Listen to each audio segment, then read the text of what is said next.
Halo semuanya, kembali lagi bersama saya di sini.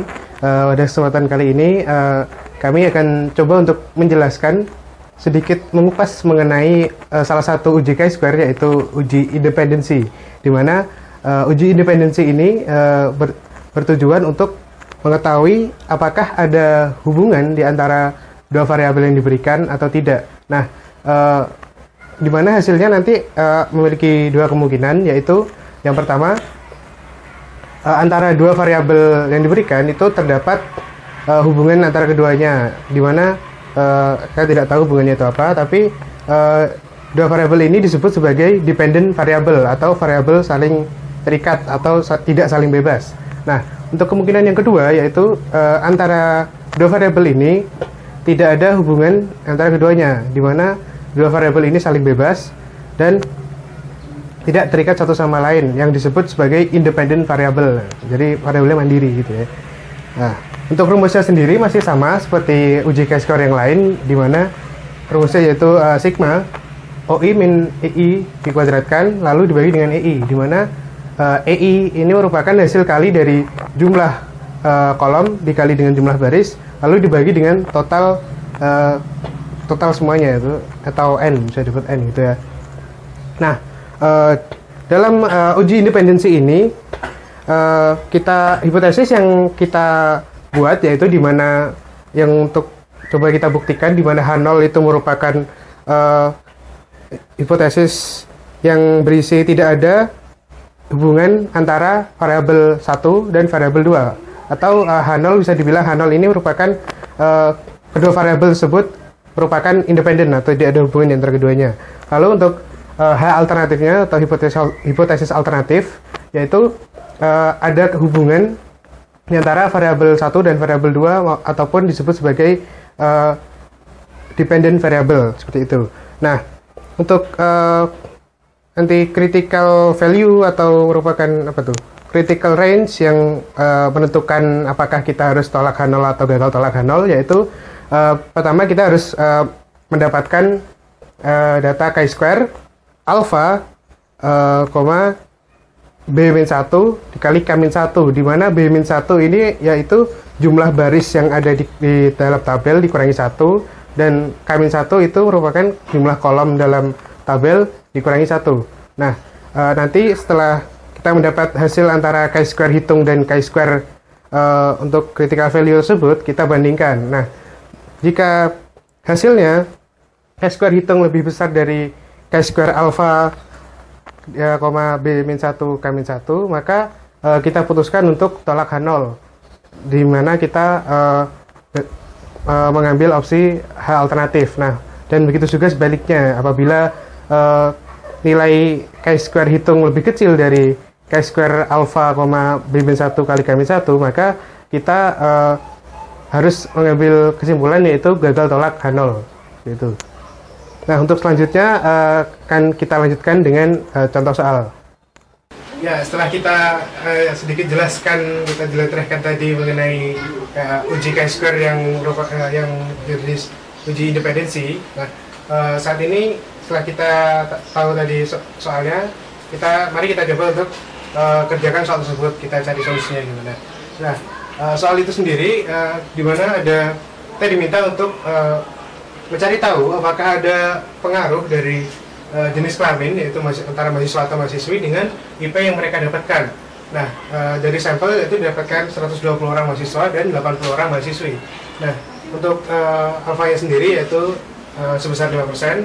Lalu untuk hipotesis yang akan kita gunakan yaitu di mana hipotesis awalnya yaitu kedua variabel merupakan independen. Maksudnya di sini yaitu tidak ada hubungan antara jenis kelamin antara mahasiswa dan mahasiswi dengan nilai yang didapatkan. Maksudnya tidak ada pengaruh signifikan gitu, antara keduanya. Tidak tentu mahasiswi nilainya lebih baik atau mahasiswa nilainya lebih buruk, itu maksudnya dari dua variabel independen itu tidak ada keterkaitan, tidak ada hubungan antara kedua hal tersebut. Lalu untuk hipotesis alternatifnya yaitu kedua variabel merupakan dependen atau saling terkait. Nah, maksudnya itu kebalikan dari pengertian variabel independen tadi, di mana nilai atau IP atau indeks prestasi yang didapatkan selama perkuliahan itu besar dipengaruhi oleh apakah dia merupakan seorang mahasiswa atau mahasiswi. Nah, selanjutnya kita hitung untuk nilai EI itu terlebih dahulu, yaitu merupakan frekuensi harapan yang merupakan EI, di mana EI itu rumusnya merupakan total kolom dikalikan dengan total baris lalu dibagi dengan total keseluruhan atau total seluruh sampel. Nah, setelah mengetahui rumusnya, mari kita coba untuk mengambil salah satu perhitungan di mana ini 40 ini merupakan total dari kolom yang ini, di mana IP-nya merupakan sangat baik ya, pokoknya inilah sangat baik IP-nya itu berjumlah 40 di mana lalu dikalikan dengan total baris mahasiswa yaitu sebanyak 120. Jadi 40 dengan 120 dibagi dengan total semua sampel yaitu 200 orang. Nah, menghasilkan nilai 24. Nah, begitu seterusnya, di mana satu persatu dari total kolom ini di sini dikalikan dengan total baris yang ada di sebelah kanan. Nah, ini menghasilkan nilai berjumlah sama dengan jumlah frekuensi sampel yang terdapat dalam tabel, yaitu antara lain selama mengalami perhitungan itu 24, lalu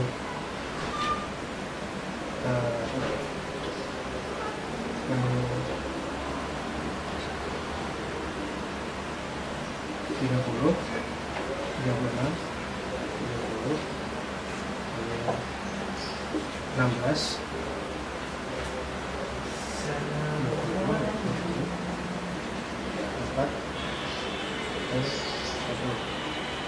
Nah, setelah HI kita dapatkan, selanjutnya kita bisa beranjak untuk menghitung nilai uji KSPR-nya, yaitu dengan rumus sigma I nilai observasi, frekuensi observasi dikurangi dengan EI atau frekuensi harapan dikuadratkan dan dibagi dengan EI. Dimana jika kita melihat nilai EI ini sudah jumlahnya sudah sesuai dengan nilai hasil observasi yang didapatkan pada tabel. Lalu tinggal kita hitung saja selanjutnya. 7 dikurangi 24 dikuadratkan ditambah hingga yang terakhir yaitu nilai 25 dikurangi 20 dikuadratkan dan dibagi 20. Nah, setelah dijumlahkan semuanya, dilakukan perhitungan, kita dapatkan nilai yaitu chi-square hitung sebesar 5, itu nilai 5,73. Setelah kita mendapatkan hasil dari chi-square hitung, selanjutnya yaitu kita harus mampu untuk mengambil kesimpulan dari perhitungan ini, di mana disinilah critical region, itu yang menentukan apakah kita harus mengambil kesimpulan untuk menolak hipotesis awal atau menolak H0, ataukah kita harus gagal tolak atau kita harus menerima H0 bahwa dua variabel tersebut merupakan independen atau saling bebas. Nah, untuk critical region itu kita harus pertama-tama harus mendapatkan nilai dari chi-square alpha dan baris kurang 1 dikali kolom kurang 1. Nah, maksudnya adalah baris kurang 1 ini merupakan jumlah baris yang ada pada tabel, di mana dalam kasus ini ada 2 baris, yaitu lalu untuk K-1 ini merupakan jumlah kolom yang di mana dalam kasus ini ada 4 kolom dalam tabel dikurangi 1. Nah, jadi untuk alpha sendiri yaitu 5%, nilai dari chi-square 0,05 dan jumlah B-1 dikali K-1 yaitu 3, di mana ada B-1 ada 1 dan K-1 4 kurangi 1 ada 3. Nah, ini bisa kalian peroleh dari tabel yang sudah ada, yaitu nilainya sebesar 7,83. Nah, selanjutnya kita harus membandingkan antara chi-square yang kita peroleh dari data sampel dan chi-square yang berasal dari tabel, yaitu dimana chi-square hitung dibandingkan dengan chi-square 0,05,3. Nah, ini yaitu chi-square hitung menghasilkan nilai 5,73 dan chi-square yang alfa menghasilkan nilai 7,83. Nah, di sini bisa kita lihat bahwa nilai dari chi-square hitung ternyata lebih kecil dari chi-square alfa B-1 K-1. Nah, dari sini kita dapat mengambil kesimpulan bahwa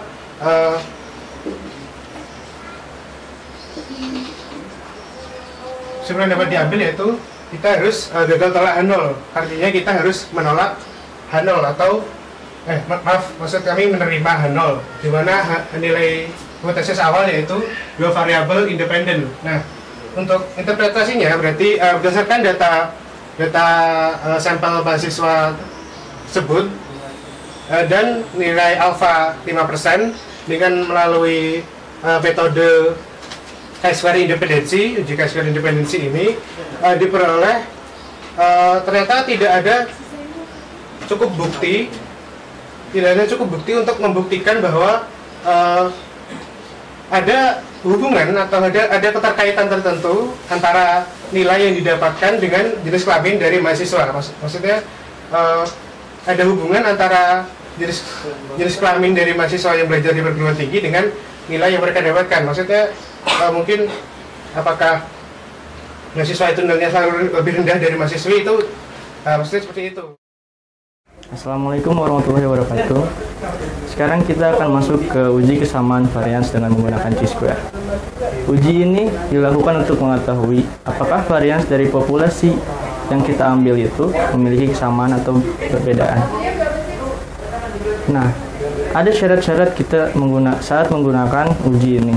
Yang pertama, sampel yang kita ambil itu harus acak. Yang kedua, sampel yang kita ambil saat kita melakukan pengambilan sampel itu harus dilakukan secara independen. Yang ketiga, jumlah sampelnya harus relatif banyak. Yang keempat, biasanya uji ini dilakukan untuk data diskrit atau frekuensi yang merupakan kategori, atau bisa juga data kontinu tapi dikategorikan. Nah, H0-nya ini adalah variasi dari populasi sampel yang kita ambil itu tidak memiliki perbedaan, atau bisa dituliskan sigma 1 kuadrat sama dengan sigma 2 kuadrat sampai sigma K kuadrat bila kita mengambil sampel dari sejumlah K populasi. Untuk hal alternatifnya apa? Untuk hal alternatifnya, ada salah satu variasi yang berbeda di antara populasi yang kita ambil. Statistik ujinya adalah X kuadrat. Untuk menghitung X kuadrat ini dapat dilihat di sini. Lalu, kapan kita tolak H0 dan gagal tolak H0? Kita tolak H0 saat X kuadrat hitung kita lebih besar dari X kuadrat tabel. Nah, waktu kita gagal tolak H0 itu saat X kuadrat hitung kita lebih kecil dari X kuadrat tabel. Apa sih artinya? Artinya, kalau tolak H0 berarti H0-nya kita tolak, yang artinya HA-nya kita terima. Berarti variasi dari populasi dari sampel yang kita ambil itu memiliki perbedaan. Untuk gagal tolak H0 berarti kita gagal untuk menolak H0, yang artinya H0-nya kita terima, yang artinya juga tidak terdapat perbedaan antara variasi populasi dari sampel yang kita ambil.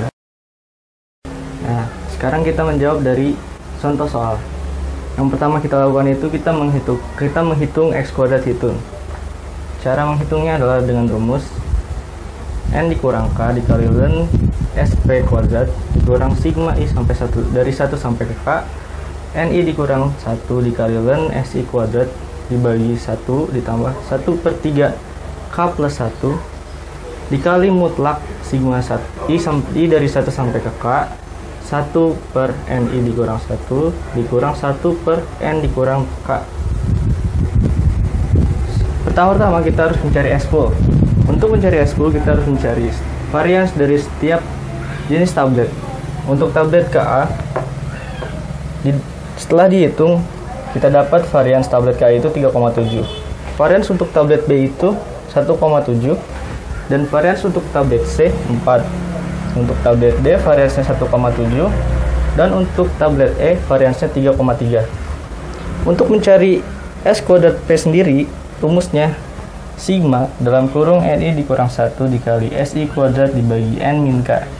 N besar itu apa sih? N besar itu jumlah dari seluruh sampel yang kita ambil dari setiap tablet. Mau tablet ke A, B, C, atau D, E pun kita tambahkan semuanya. Hasil dari SP kuadrat setelah dihitung adalah 2,88. Setelah kita dapat SP kuadrat, lalu kita masukkan ke rumus X kuadrat hitung. N yang tadi adalah jumlah total dari semua sampel dari semua tablet, yaitu 25. Jadi 25 dikurang K. K itu adalah banyaknya jenis tablet, ada 5. Lalu SP yang tadi adalah 2,88. Kita masukkan ke sini. Dan hasil dari X kuadrat hitungnya adalah 1,23.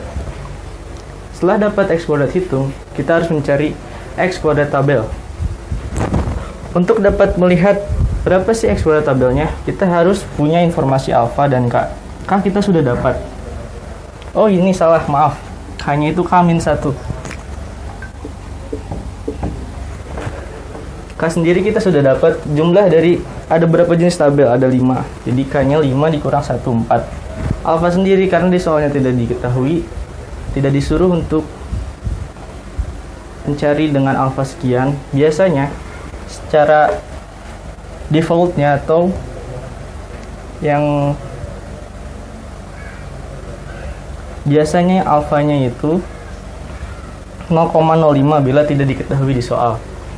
Lalu kita lihat ini X kuadrat. Lalu kita lihat di tabel berapa sih nilai dari X kuadrat dengan alfa 0,05 dan dengan derajat kebebasan 4. Itu hasilnya 9,483. Lalu kita bandingkan X kuadrat hitung dengan X kuadrat tabel.